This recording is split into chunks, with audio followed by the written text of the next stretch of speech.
Okay, so hello, this is Brianna Scott. I am giving my first speech, 5 to 7 minutes, on love is an action. I believe that love is an action rather than simply a feeling. When going through and interacting with people, you first come into contact with them, and through your actions, you decide whether or not you love them. If you come up to people and you're rude to them, you're disrespectful to them, therefore you are determined as you do not love them.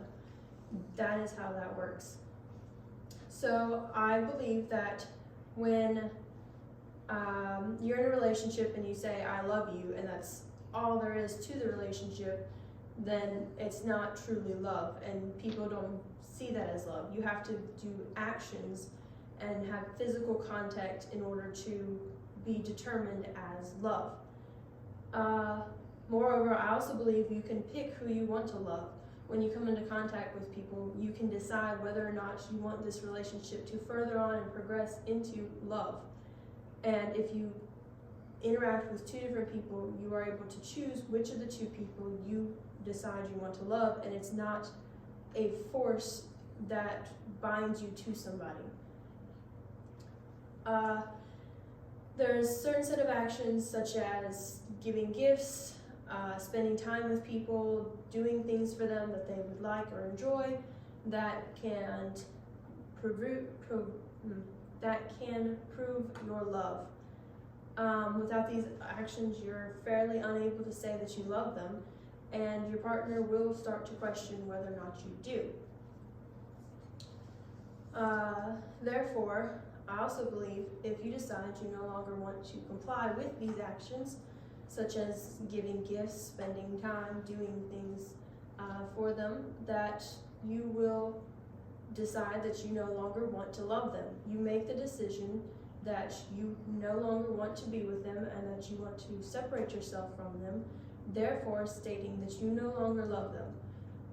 Most people say that you've fallen out of love or that the feelings just disappeared, but in reality, it's more that you no longer want to put the effort into this relationship and you no longer want to have that feeling towards them, so you decide to dissipate it on your own.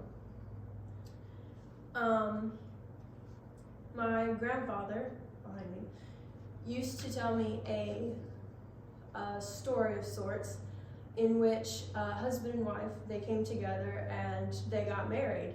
And on the day of their wedding, they said, I love you to each other, and they did their vows, and it was quite a beautiful ceremony. And then years went by, and the man never said, I love you to his wife ever again. And it hurt her, and finally she had enough. And she asked him, she said, do you even love me anymore? You never say it, you never do anything to prove it. And he looks her dead in the eye and says, if anything changes, I'll let you know. I said it on the day of the wedding. I'll let you know if anything changes. That is a prime example of he decided to separate himself from her. That you need actions in order to prove that you are in love. You need to show these actions. You need to spend time with them, speak with them, do quality things with them to prove your love. In one of my sources that I've used on, I believe it's Time magazine, the author David Wolpe writes an article, says we are defining love the incorrect way, or the wrong way.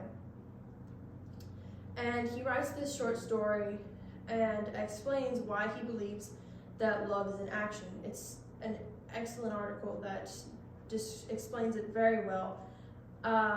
And he talks about how he's done couples counseling and talked with them, and how the wife will literally look him dead in the eye and say that her husband loves her as she has a black eye or as she has bruises. And he says he proved to him that love isn't simply just a feeling, because you can believe you have love, but if the actions don't show it, it isn't love. It's a strong feeling, yes, maybe, but it isn't love. Love is actions, and you have to have the correct actions in order to prove your love.